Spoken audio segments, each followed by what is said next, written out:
ETF index mutual funds నేర్చుకుని stock మార్కెట్లో రాణించాలనుకుంటున్నారా? వెంటనే ఈ నెంబర్కి కాల్ చేయండి.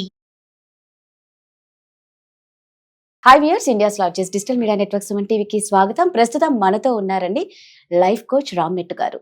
ఈ మధ్యకాలంలో ఎక్కువ జెన్జీ రిలేషన్షిప్ టర్మ్స్ గురించి ఎక్కువగా వింటున్నాం. వాటి గురించి కూడా ఒకసారి పూర్తిగా అసలు ఎన్ని రకాల రిలేషన్షిప్స్ ఉన్నాయి, అందులో ఎలా ఉంటారు అనే వింత పోకడాల గురించి అని చెప్పాలి. వాటి గురించి రామ్ గారిని అడిగి తెలుసుకుందాం. నమస్తే రామ్ గారు. నమస్తే అండి. సో నేను ఇందాక అన్నట్టు ఇంతకుముందు రిలేషన్షిప్ అంటే ఒక భార్య భర్త, తర్వాత లివిన్కి వచ్చారు. ఇప్పుడు చూస్తే ఈ జెన్జీలో కొత్త కొత్త పదాలు వింటూ ఉన్నామండి. బెంచింగ్ అని, గోస్టింగ్ అని, సిచ్యువేషన్షిప్ అని, ఇంకా కొన్ని అయితే నాకు తెలీదు. బట్ మీరు ఇందాక చెప్పారు వీడియోకి ముందు చాలా రకరకాలు ఉన్నాయి. ఒకసారి ఎన్ని రకాల రిలేషన్షిప్ ఉన్నాయి, వాటిల్లో వీళ్ళ రిలేషన్ ఎలా ఉంటుంది? ఎన్ని రకాలు ఉన్నాయంటే నిజంగా నాకు అంత మ్యాథ్స్ రాదండి. అన్ని ఉన్నాయి చెప్పాలంటే. సో ఎన్నో రకాల రిలేషన్షిప్స్ ఉన్నాయి, దాన్ని మనం లెక్క పెట్టుకుంటూ అయితే కూర్చోలేము. బట్ అందులో ప్రధానంగా ఏవైతే రెగ్యులర్ గా మనం చూస్తూ ఉంటామో వీటి గురించి నేను చెప్తానండి. కామన్ టైప్ ఆఫ్ రిలేషన్షిప్ ఏంటిది అని అంటే సిచ్యువేషన్షిప్. సో ఈ సిచ్యువేషన్షిప్ ఏంటంటే ఇంతకు ముందు ఏంటంటే భార్యాభర్తలు, మీరు అన్నట్టు భార్యాభర్తలు ఉండేవాళ్ళు, లేదా లవర్స్ లాగా ఉండేవాళ్ళు. లవర్స్ గా ఉన్నప్పుడు ఏంటంటే వాళ్ళు యూనో ఒకరి గురించి ఒకరికి తెలుసుకొని ఇష్టపడి నెమ్మదిగా ఆ రిలేషన్షిప్ అనేది ఏర్పడి తర్వాత వాళ్ళు ఏంటంటే ఒక బాయ్ ఫ్రెండ్ గర్ల్ ఫ్రెండ్ అనే ఒక ట్యాగ్ ఇచ్చుకునే వాళ్ళు అనమాట. సో అది కూడా ఏంటంటే కొంచెం గ్రాడ్యువల్ గా వెళ్తుంది. ఈ సిచ్యువేషన్షిప్ ఏంటంటే ఇట్స్ నాట్ గ్రాడ్యువల్. అదేంటంటే ఇట్స్ మోర్ లైక్ ఒక వర్షం కురిసిన రాత్రి టైప్ అనమాట. సో ఆ మూమెంట్ కి, ఆ సిచ్యువేషన్ కి యూనో వాళ్ళిద్దరూ ఏంటంటే లొంగిపోయి getting into a relationship and it's short lived అనమాట. ఎక్స్పెక్టేషన్స్ ఏమీ ఉండవు. ఈ సిచ్యువేషన్షిప్ లో ఏంటంటే నేను నీకు గిఫ్ట్లు కొనియాలి, నువ్వు నన్ను ప్రేమగా చూసుకోవాలి, మనం రోజు కలిసి అక్కడికి వెళ్ళాలి, అవన్నీ ఎక్స్పెక్టేషన్స్ ఏమి ఉండవు ఒక రిలేషన్షిప్ లో. ఏంటంటే వాళ్ళు సరదాగా కలిసామా, ఎంజాయ్ చేసామా, వెళ్ళిపోయామా, నీ దారి నీది, నా దారి నాది. That is nothing but situationship. So ఇది ఎక్కువ శాతం జరుగుతుంది కరెంట్ జనరేషన్. అంటే ఎమోషన్స్ ఏమి ఉండవు, నో ఎమోషన్స్, తిన్నామా చేయకడుకున్నామా, అంతే అంతే. It's no emotions attached to it అన్నమాట. So that's the reason it's called situationship. ఆ సిచ్యువేషన్ కి మన ఇద్దరం కలిసాము, అంతే, అయిపోయింది. అంతేగాని ఇప్పుడు నువ్వు నా ప్రాణము, నువ్వు లేకుండా నేను ఉండలేను, ఇట్లాంటి స్టోరీస్ అన్ని ఉండవు అనమాట. It's as simple. అండ్ రెండోది ఇంకోటి వచ్చేసి థ్రోనింగ్ అని ఉందండి. ఈ థ్రోనింగ్ ఏదైతే ఉందో ఇది ఎక్కువ శాతం మనము కంపెనీలలో చూస్తుంటాం అనమాట. కంపెనీలలో కానివ్వండి, అదర్వైజ్ కూడా సొసైటీలో ఈ మధ్యన ఎక్కువ చూస్తున్నాం మనం.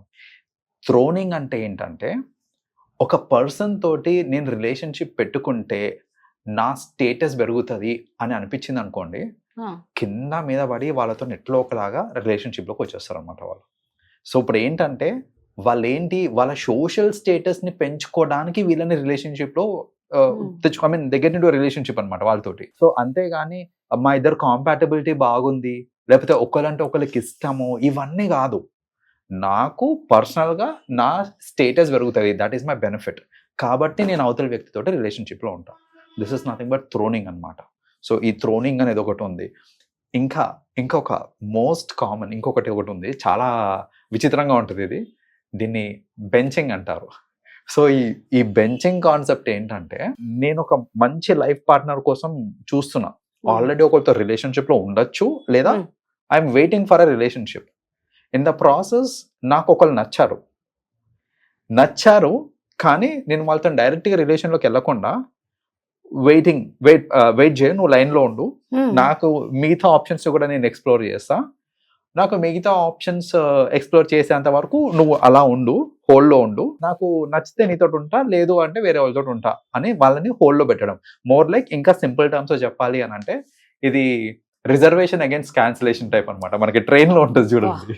సో అలాంటి టైప్ అనమాట. ఏంటంటే వెయిట్ లిస్ట్లో పెట్టడం, that is nothing but benching. So చాలా మంది ఈ బెంచింగ్లో కూడా ఉంటారు. బెంచింగ్లో ఉన్నప్పుడు ఏంటి, మళ్ళీ వెయిట్ లిస్ట్లో పెట్టా కదా అంటే నువ్వు అలా ఉండు అని మాత్రమే కాదు, మళ్ళా నువ్వు ఎటైనా వెళ్ళిపోతావేమో అనే ఒక దీంతో వాళ్ళని అలా వెయిట్ లిస్ట్లో పెట్టాలి. కాబట్టి వాళ్ళతో స్పెండ్ చేయాల్సిన టైం కూడా వాళ్ళతో స్పెండ్ చేస్తూ ఉంటారు. వాళ్ళతోటి కూడా ఉంటూ ఉంటారు. ఈ లోపు వేరే పార్ట్నర్ తోటి ఉండడము, లేకపోతే వేరే పార్ట్నర్ కోసం వెతకడము అనేది చేస్తూ ఉంటారు అనమాట. సో బేసిక్ గా బెంచింగ్ అనే కాన్సెప్ట్ లో ఏంటంటే ఉత్తగా అట్లా కూర్చొని వెయిట్ చేయడం కాదు. జరగాల్సినవన్నీ జరుగుతూ మీరు ఉంటాయి. వెయిట్ చేసేటప్పుడు కాఫీలు టీలన్నీ అందుతుంటాయి అనమాట. ఓకే, నేనేదో కూర్చోబెడతాను అనుకున్నా. కాదు లేదు లేదు. So this is nothing but benching అనమాట. ఇవన్నీ ఒక ఎత్తు అయితే ఒక అల్టిమేటం ఏంటిది అని అంటే పాలిమోరీ అని ఒకటి ఉంటుందండి.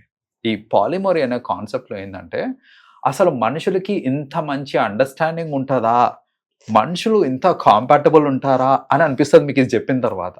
సో దీంట్లో ఏంటంటే ఈ పాలిమోరీ దీంట్లో మల్టిపుల్ పీపుల్ ఉంటారు ఒక రిలేషన్షిప్ లో.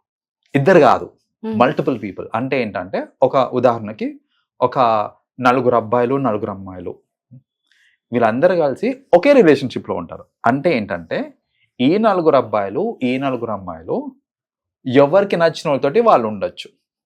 సో అది వాళ్ళ ఇష్టం. ఇంకా ఒక రోజు ఒకరితోటి, ఇంకో రోజు ఇంకోటితోటి, అలా ఏంటంటే వీళ్ళ అండ్ ఇంకోటి ఇందులో దాచిపెట్టే స్టోరీ ఏం లేదు, అందరికీ తెలుసు.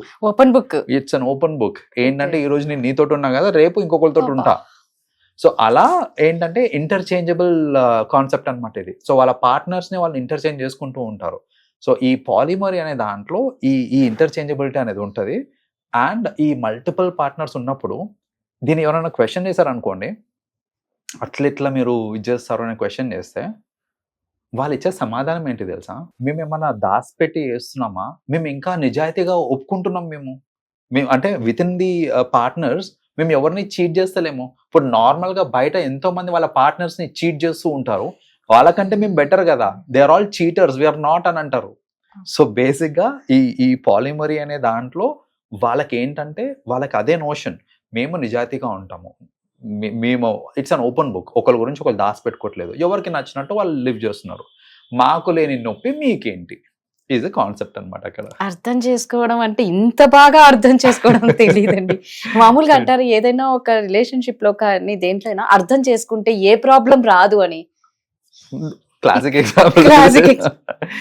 సో ఇప్పుడు చూడండి, జనరల్ గా ఇప్పుడు ఒక రిలేషన్షిప్ లో మన పార్ట్నర్ ఇంకొకరితోటి మాట్లాడుతున్నారంటేనే మనకి తట్టుకోలేం, జెలస్ ఫీలింగ్ అలా వచ్చేస్తా ఉంటది. అలాంటిది లైక్ ఈ పాలిమరీలో ఏంటంటే మాట్లాడడం కాదు, it is your wish, like you do what ever you want అనే కాన్సెప్ట్ ఉంటుంది ఇక్కడ. సో ఇది అలా ఇంకా చాలా ఉంటాయి. గోస్టింగ్ అంటే ghosting is nothing but actual గా ఒక పర్సన్ అంటే రిలేషన్షిప్ లో ఉండి సడన్లీ చెప్పా పెట్టకుండా వాళ్ళు ఏంటంటే రిలేషన్షిప్ బ్రేక్ చేసేస్తారు అనమాట. లైక్ ఫర్ నో రీజన్ వాళ్ళు బ్రేక్ చేసేస్తారు. సో అలా ఒక రిలేషన్షిప్ లో where people suddenly leave without any reason. అంటే అది మూడులకి ఎట్లా ఉంటుంది అంటే నీకు నాకు ఇక బోర్ కొట్టేసింది, వర్కౌట్ కాదు అనేసి బ్రేక్ చేసేస్తుంటారు అనమాట. లైక్ సో దాన్ని గోస్టింగ్ అంటారు, అంటే వితౌట్ ఎనీ రీజన్ బ్రేక్ చేయటము. So that is again ghosting. So అలా వీ హ్యావ్ చాలా అంటే చాలా టైప్స్ ఉన్నాయి. అవన్నీ మాట్లాడుకుంటూ కూర్చుంటే ఇది కాదు. అయితే నేను ఒకటి చెప్తాను ఇక్కడ, చాలా మంది ఏమంటారంటే ఇప్పుడు ఏంటి ఇదంతా, లైక్ ఏమైపోతుంది మన సమాజం, లైక్ ఎట్టుపోతుంది యంగర్ జనరేషన్ మొత్తం అనేసి అనుకుంటా ఉంటారు. బట్ నా పర్స్పెక్టివ్ ఆర్ నా పర్సనల్ ఒపీనియన్ ఏంటంటే it has been there for a while అండి. ఇట్స్ నాట్ దట్ ఈ జెన్జీ తీసుకొచ్చినది కాదు, ఇదంతా ఎప్పటి నుంచో ఉన్నాయి. ఇప్పుడు మనము లైక్ కొంచెం ప్రీవియస్ జనరేషన్కి వెళ్తే, స్పెషల్లీ మన తాతలను చూస్తే ఇద్దరిద్దరు వైఫ్స్ ఉండేటోళ్ళు, చాలా మందికి ఇద్దరిద్దరు వైఫ్స్ ఉండేటోళ్ళు. జస్ట్ దాట్ సోషల్ మీడియా ఎంత ఎక్స్టెన్సివ్ గా లేకుండే అండ్ వాళ్ళు ఇట్లాంటి పేర్లు పెట్టుకోలేదు.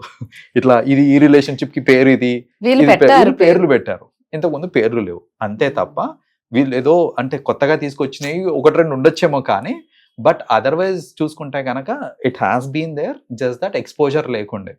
What I'm trying to say here is, అంటే మనం ఇప్పుడు జెన్జీ మొత్తం ఇట్లా తయారైంది అని చెప్పేసి ఒక జెన్జీని నింద వేసేసి జెన్జీలో ఉన్న వాళ్ళందరూ మంచోళ్ళు కాదు, వాళ్ళందరూ పిచ్చోళ్ళు చెడ్డోళ్ళు అనేసి ఒక ట్యాగింగ్ అవ్వకుండా నేనేం చెప్తున్నాను అని అంటే, త్రూ అవుట్ ది జనరేషన్స్ ఇలాంటివి జరుగుతూ ఉన్నాయి. మనం ఆ కేటగిరీలో ఉండకుండా మన లైఫ్ ని మనం కరెక్ట్ గా ఉండి, లైక్ ఈవెన్ జెన్జీ కిడ్స్ లో కూడా సూపర్ స్టార్స్ ఉన్నారు, జెన్జీలో కూడా సూపర్ స్టార్స్ ఉన్నారు. దాంట్లో యునో అల్ట్రా టాలెంటెడ్ పీపుల్ చాలా మంది ఉన్నారు. At a very young age internships, at a very young age సిఇఓలు అయిపోవడము, సొంత బిజినెస్ స్టార్ట్ చేసేటప్పుడు చాలా మంది ఉన్నారు. సో ఈ ట్యాగింగ్ అవ్వకూడదు అనే ఒక ఉద్దేశంతో నేను చెప్పేది ఏంటంటే ఇట్ హ్యాస్ బీన్ దేర్.